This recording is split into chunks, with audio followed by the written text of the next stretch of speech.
मंगलस। का चीज मंगलस मास्टर? लागी ना करोड़ पिया लागी ना ही लाख हो।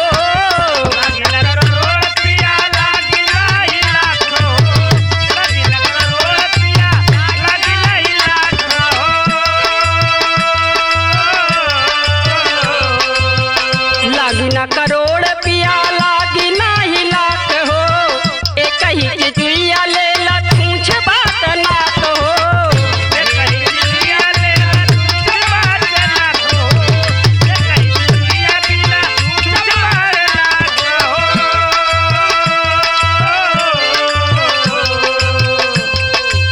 लागी ना करोड़ पिया लागी ना ही लाख हो। एक ही जुइया ले ला छूछ बात ना हो। ले ले या हमरा के ना दुनिया ए बाला। ले ले या हमरा के ना दुनिया ए बाला। माछरी के काट के झूलनिया ए बाला। माछरी के काट के झूलनिया ए बाला। माछरी के काट के झूलनिया ए बाला। माछरी के काट के झूलनिया ए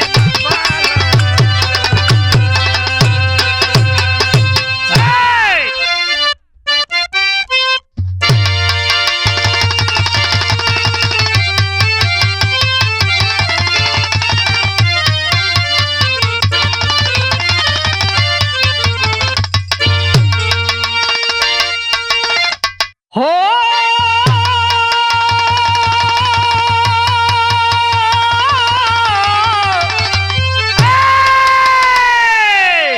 हो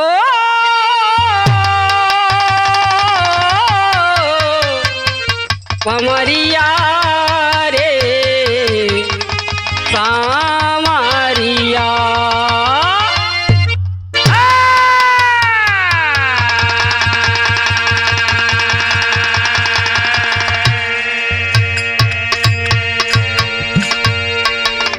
अच्छा देखे बाबूजी, बाबा हमरे बिरहा का शुरुआत हो गई। लिखे वाला कवि जी 4 लाइन के भूमिका अपनी लेखनी से संकेत कैलन। कैसे मास्टर?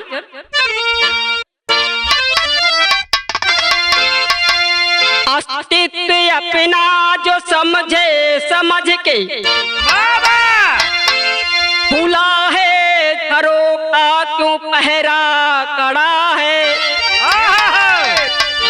अपना तो आशिकी ये की धंधा हरा पेट ना तो भिखारी खड़ा है। आहकता जिगर है फिकर पी किया भा।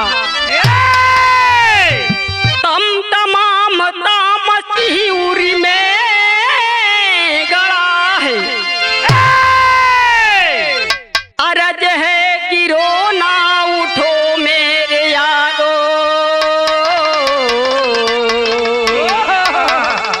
नटखट कहाँ तनिए माटी घड़ा है।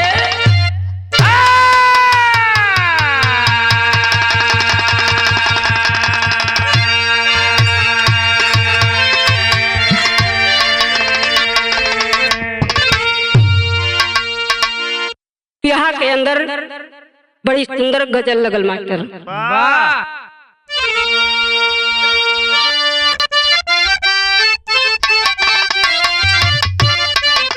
क्या बात है?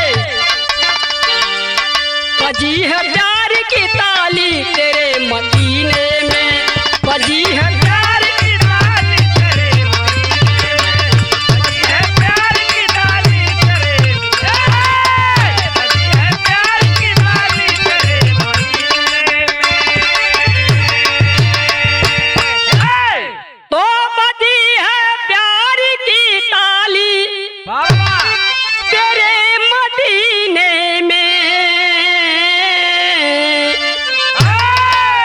गयाना गयाना अरे गयाना द्वार से खाती तेरे मदीने में। गयाना द्वार से खाली तेरे गयाना द्वार से खाली तेरे गयाना द्वार से खाली तेरे मदीने में।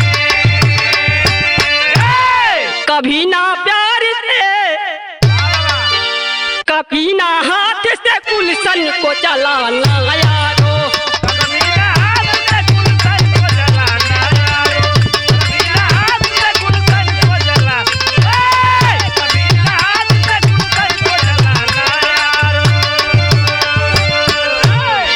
तो कभी ना हाथ से गुलशन को जलाना यारो। कभी ना कभी ना फूल से चिलमन को उठाना यारो। कभी ना फूल से चिलमन को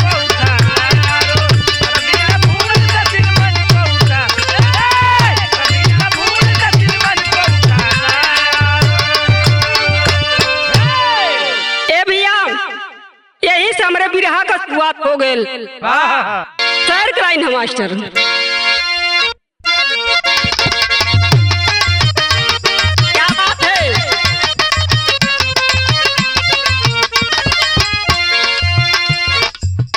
मौज की जिंदगी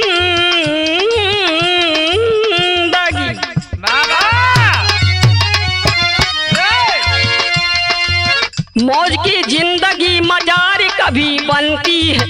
मौज की जिंदगी मजार कभी बनती है। कभी सहोदर कभी पैर उनसे ठनती है।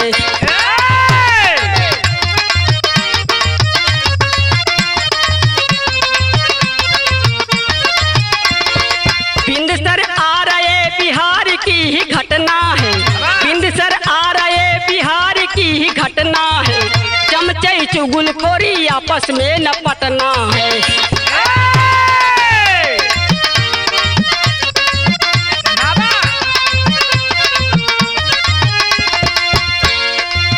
दिनेश दौलती की मदभरी जवानी है। दिनेश दौलती की मदभरी जवानी है। हुए दो लाल एक बेटी बिन दीवानी है।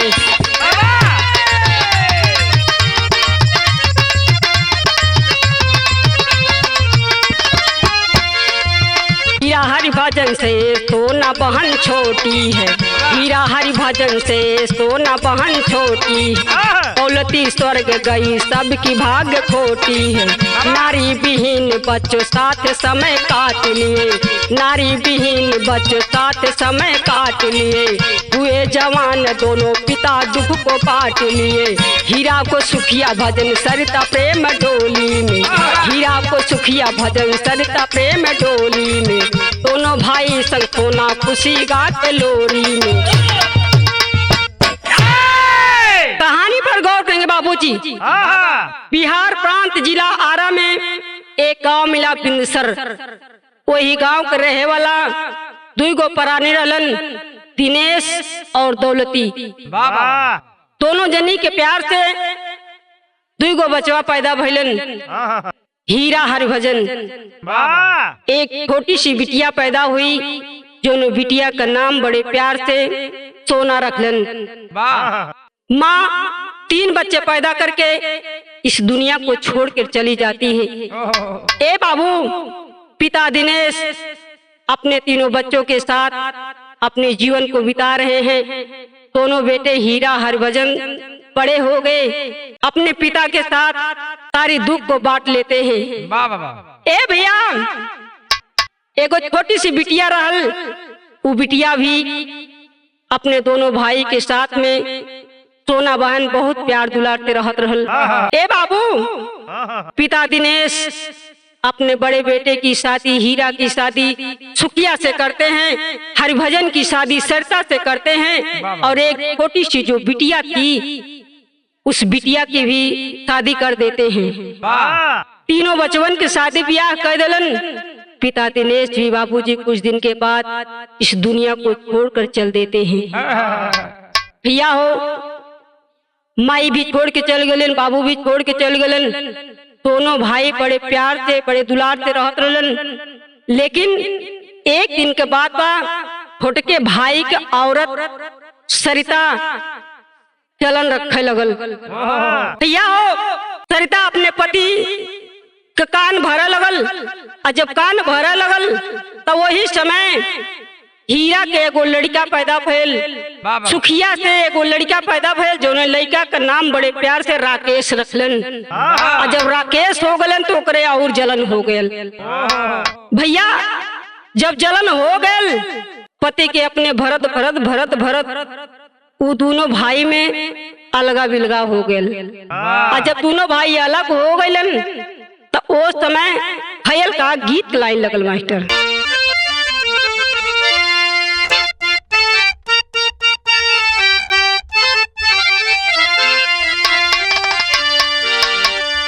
ओहरे करनवा छोड़ली, ओहरे करनवा छोड़ली, बाबूजी के देश हमारा लाई के गवनवा सैया जानी जा देश हमारा।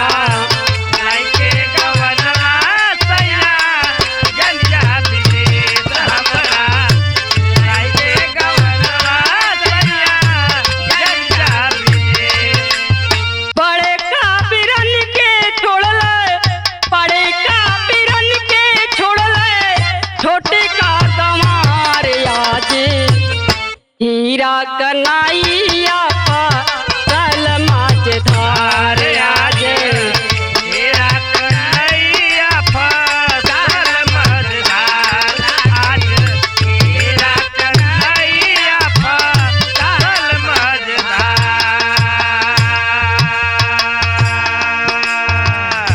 कहानी पर गौर करेंगे बाबूजी। बड़ा भाई छोटा भाई दोनों भाई में अलगी बिलगा हो गए, लेकिन कुछ दिना बाद धीरे धीरे होत का बात कैंसर ले ये जान सैया, कैंसर ले ये जान सैया, रोके समुझावे।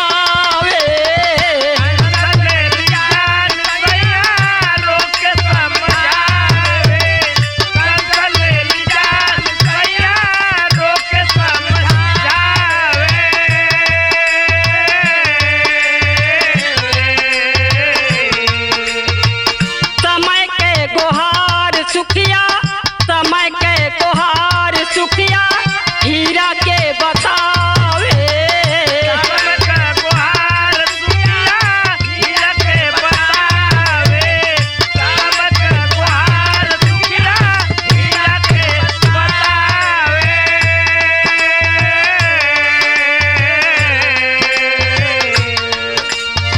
सहले सहाला नाही, सहले सहाला नाही, दुखवा कमार आजे हीरा कन्हैया फसल बीच धार। हीरा कन्हैया पासल माझधार आज, हीरा कन्हैया पासल माझधार। धीरे धीरे बाबूजी कुछ समय बीतल, सुखिया बीमार पड़ गई। बीमार पड़ल कैंसर के रोगी हो गए। धीरे धीरे एक दिना अपने सैया जी से कहले, सैया हमरे तो कैंसर हो गए बा, बचले के कोनो उम्मीद ना बा, लेकिन सैया हमारे एगो बात हो। कहले बा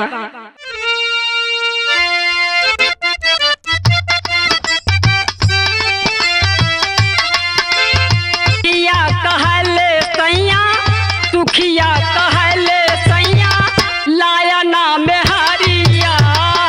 सुखिया कहले सैया, लाया नाम हरिया, सुखिया कहले सैया, लाया नाम हरिया।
बात के समय ले बाबूजी सुखिया बीमार पड़ल, कैंसर हो गेल। सैया जी से कहले कि ये सैया हमरा मरले के बाद दूसर मेहरारू मत ले अइहा। ए बाबू इतनी बतिया कहले बा, तब तक सुखिया ये धरती के छोड़ के, ये दुनिया के छोड़ के चल देती है। ए बाबू सैया जी से इतनी बात कह के सुखिया चल देती है। तब तक एक एक पैसा का मरल हुन, एक एक पैसा के मोहताज हुन, घर में पैसा नहीं बा, मजबूर हुन, खाए के पैसा ना हो। पास पड़ोस नात पास साथी संघाती सबसे रुपया पैसा मांग के अंतिम संस्कार कैलन। और जब अंतिम संस्कार कैलन तब भयल का मास्टर गीत लाइन बदल गई।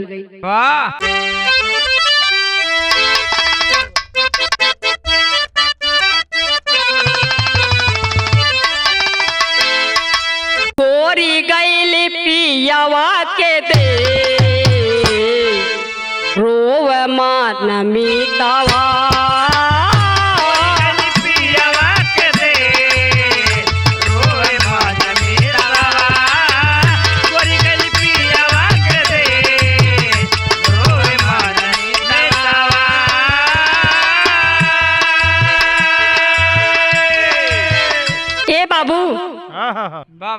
मेहरारू को मरण ना सह पौलन, मेहरारू को मौत ना सह पौलन। कुछ समय बाद हीरा भी बीमार पड़ गेलन।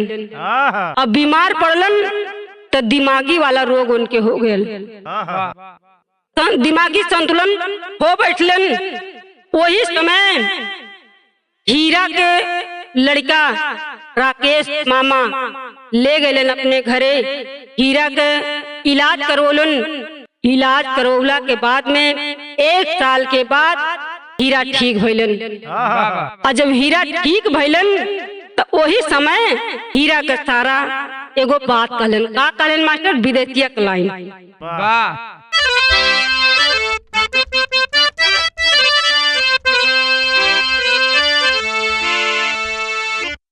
कहाँ हीरा रोई रोई साला से बचनिया हो, लाल बदलाइब नाही मैं मायरिया, कहल बचनिया हो धैली सुधा चाहिए अपने जीजा के पायरिया।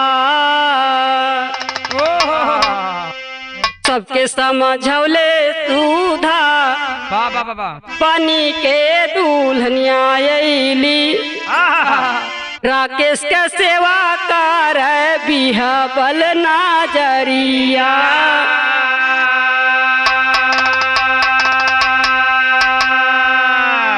बात के समझ ले बाबूजी। हीरा जब ठीक भइलन, हीरा के साला कहलन कि ए जीजा हमरे यही छोटकी बहन सुधा से बियाह कैला।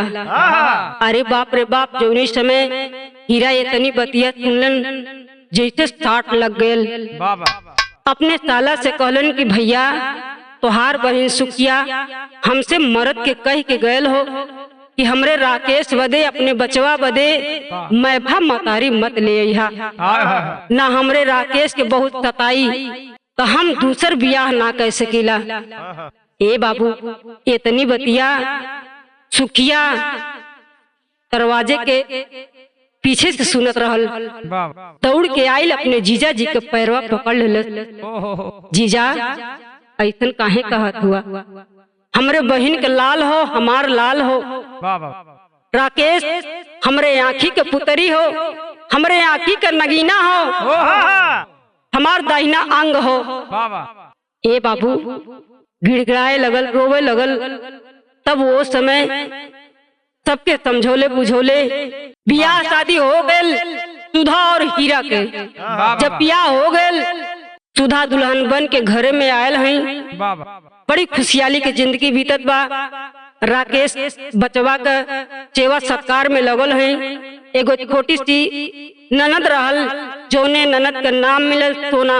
वाह वाह वाह। सोना ननद से बहुत हिल मिलजुल के रहत रहलिन है, एकदम जैसे बहन बहन रहा ठीक वही तरह से रहत रहलिन। वाह वाह वाह। यहाँ एक लाइन गीत लग गल मास्टर। वाह।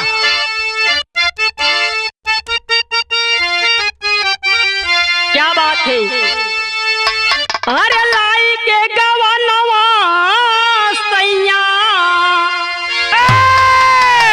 लाई के गवनवा सैया, गैला पर देशवा की विदेशवा, गैला ना हो कि राजा विदेशवा, गैला ना हो कि राजा विदेशवा, गैला ना हो कि राजा विदेशवा, गैला ना हो कि राजा विदेशवा।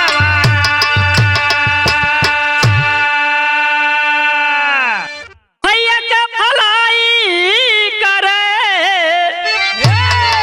अरे भैया के भलाई करे, बहिनी हर बखतिया हो मदतिया, मदतिया कैली ना हो कि सोना मदतिया, कैली ना हो कि सोना मदतिया, कैली ना हो कि सोना मदतिया।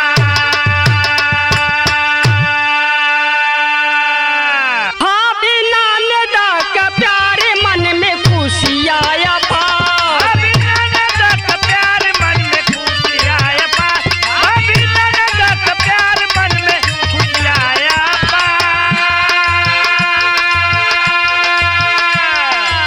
एक दिन गायली बाजारी दोनों कैली मन विचार, एक दिन गईली बाजार दोनों कैली मन विचार, एक दिन गईली बाजार दोनों कैली मन विचार।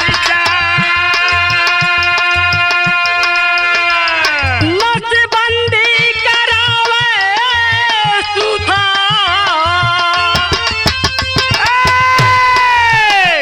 हर नसबंदी करावे सुधा, राकेश बखतिया हो मदतिया, कैली ना हो कि सोना मदतिया, कैली ना हो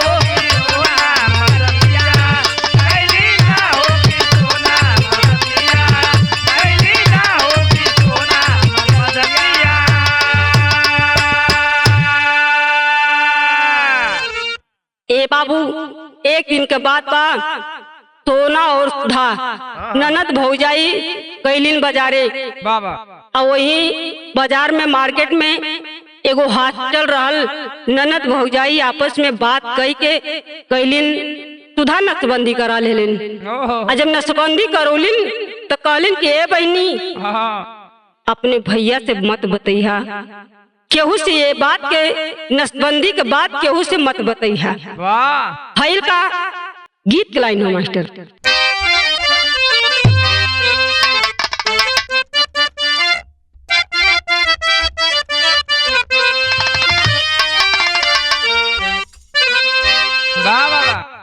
गीत लाइन हमारे मास्टर साहब बड़ी बढ़िया बजौलन है। कौनो मेहरारू कहले बा, का कहले बा मास्टर?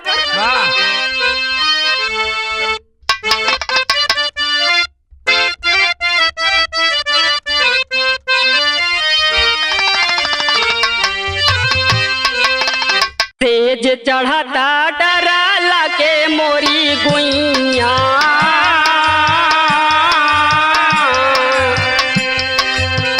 तेज चढ़ता डरा लगे मोरी गुइया, सैया घूघट पट खोले रे, सैया घूघट पट खोले।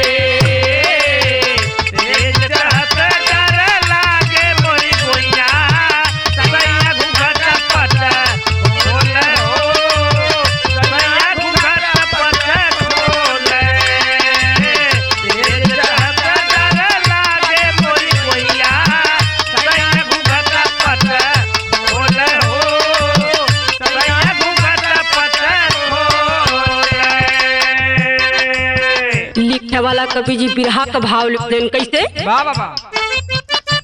क्या बात है।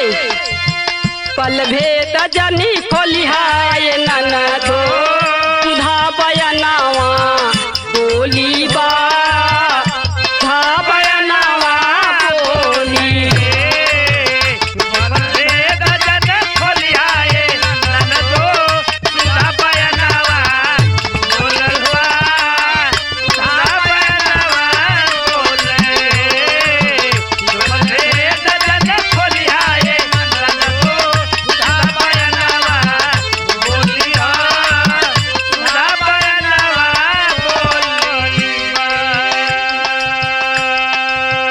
बहिन लाल से कटबै दिनावा बहिन लाल से कटबै दिनावा सुधा बयनावा बोली बा सुधा बयनावा बोली।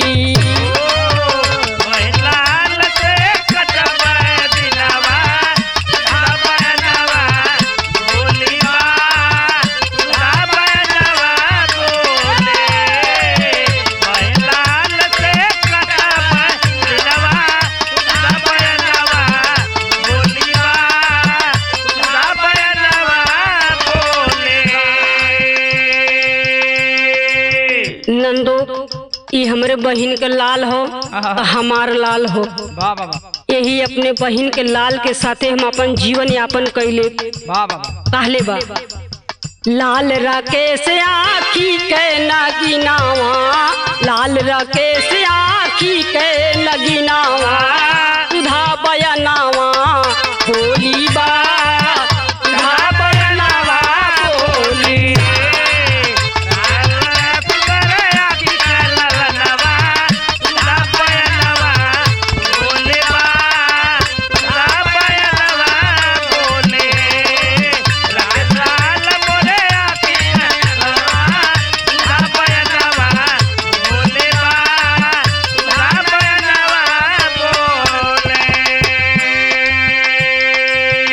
बात के समझले बाबूजी भौजाई के बात सुन के सोना भी केहू से कुछ बतौलित ना। अरे राम टेरिक भाव लगल मास्टर।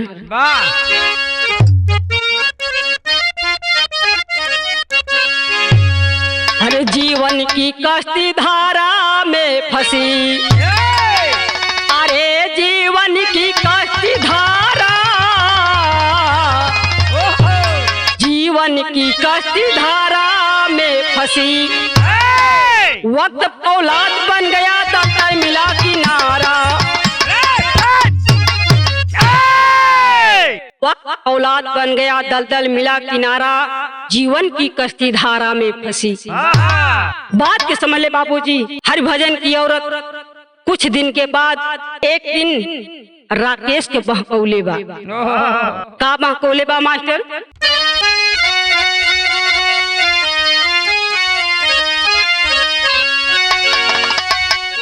कवि जी पाहपट का भाव लिखलन कैसे मास्टर?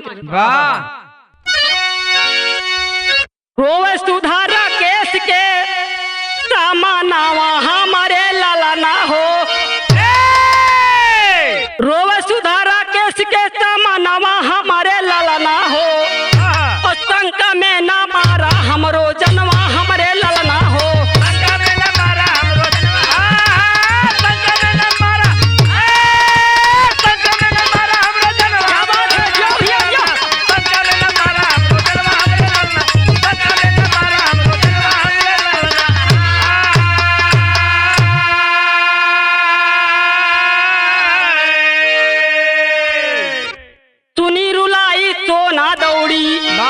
भाभी पास में आई है ताना हाथ राकेश का पकड़ी पीछे तुरंत गिराई है पीछे न पैदा हो सुगनावा हमारे ललना हो और देख पेट का रौला ऑपरेशनवा हमारे ललना हो।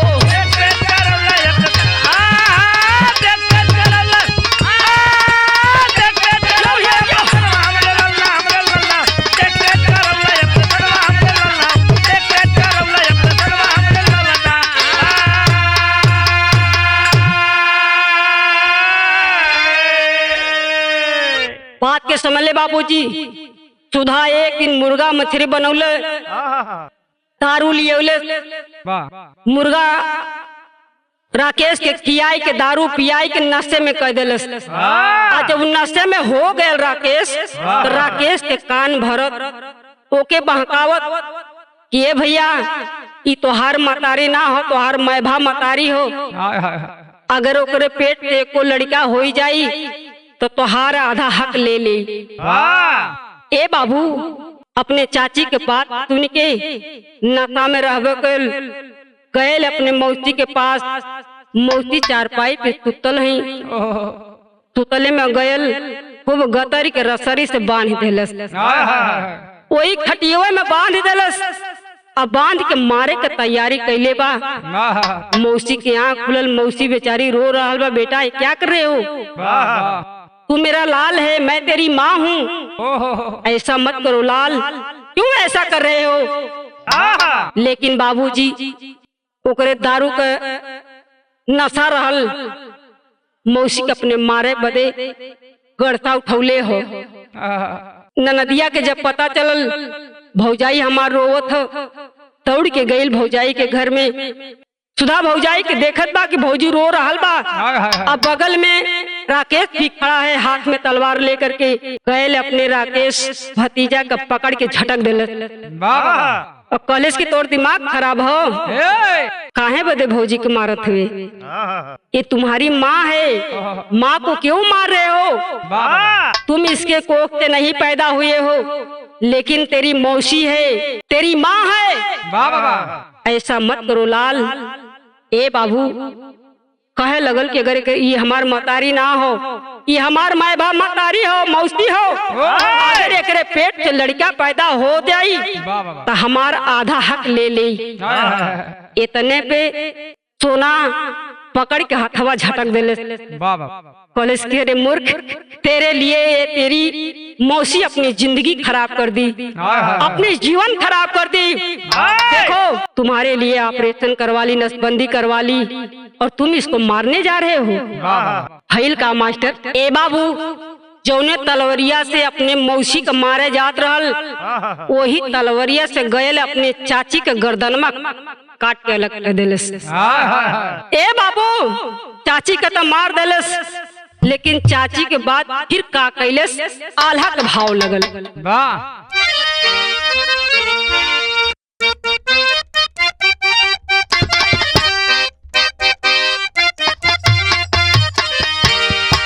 आए राम हुनवा सवा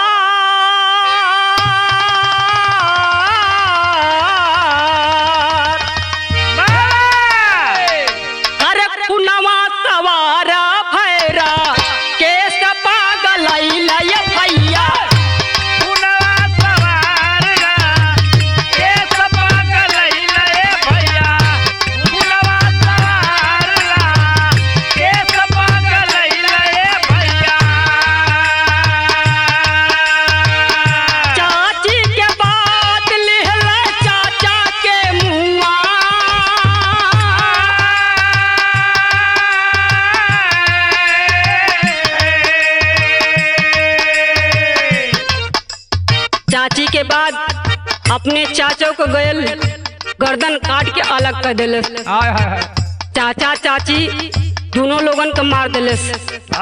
अब भैल का चाचा के लाड़ी कन के, चाचा के लाड़ी कन के काटल नटैया या भैया।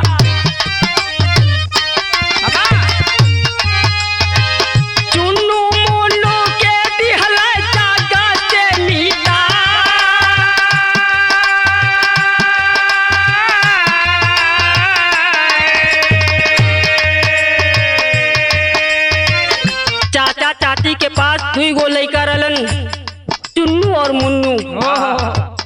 वो दोनों लड़कवन के भी मुड़िया वही तलवरिया से काट देले। भैल का उहे चाकू लेके पहुंचा, उहे चाकू लेके पहुंचा सेमरा थानवा पे या भैया।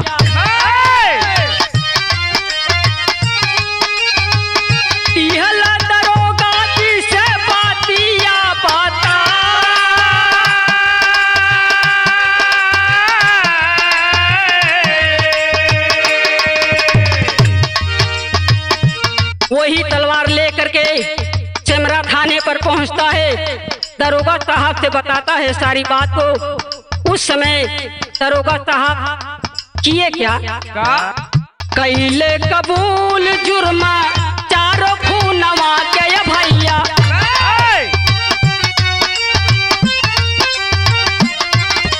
केलावा में भेजे हाथी कारिया लगा।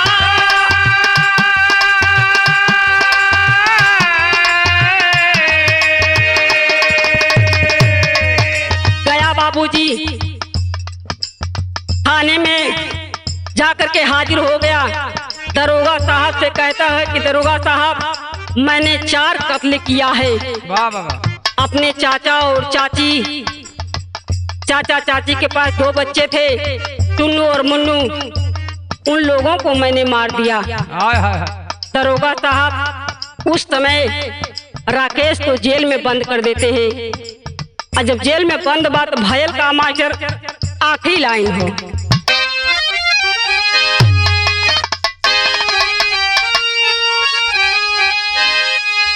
चुगलन चाची के चमचाई का हरे नतीजा मिल गया। के चुगलन चाची के चमचाई का अरे नतीजा मिल गया। और कीलल बाग मूर थायल का भतीजा मिल गया।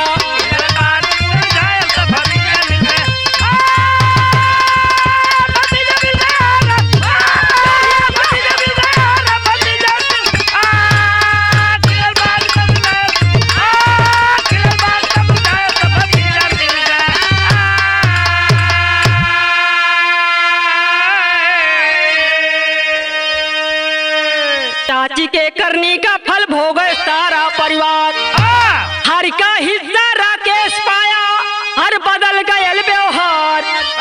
अब मौसी पाओ नित पूजायल का भतीजा मिल गया।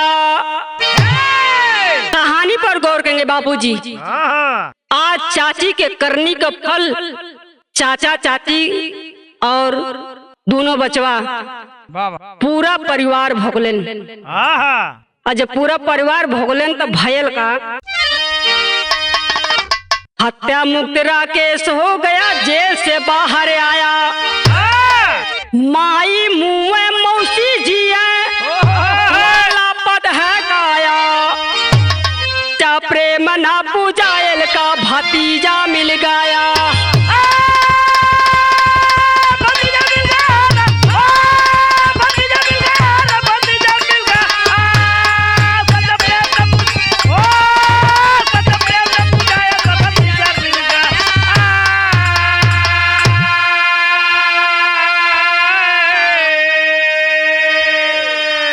बात के समय ले बाबूजी, कुछ समय के बाद जेल से बाहर आता है, घर पहुंचा मौसी के पास। मौसी के पैरवा पकड़ के रोवे लगल, माँ तू माँ नहीं है, तू तो देवी है। आज चाची के बहकौले में हम अपने देवी के जान लेवे जात रही है, मुझे क्षमा करना माँ। ए बाबू, आज हंसी खुशी से पूरा परिवार अपन जीवन बितावत हुन। आखिरी लाइन हो मास्टर,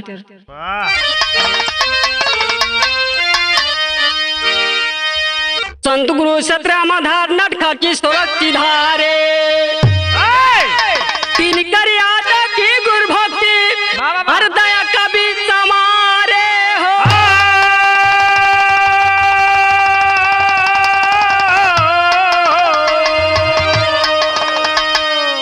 जीवन की कष्टी धारा में फंसी, हरे जीवन की कष्टी धारा, जीवन की कष्टी धारा में फंसी, जिया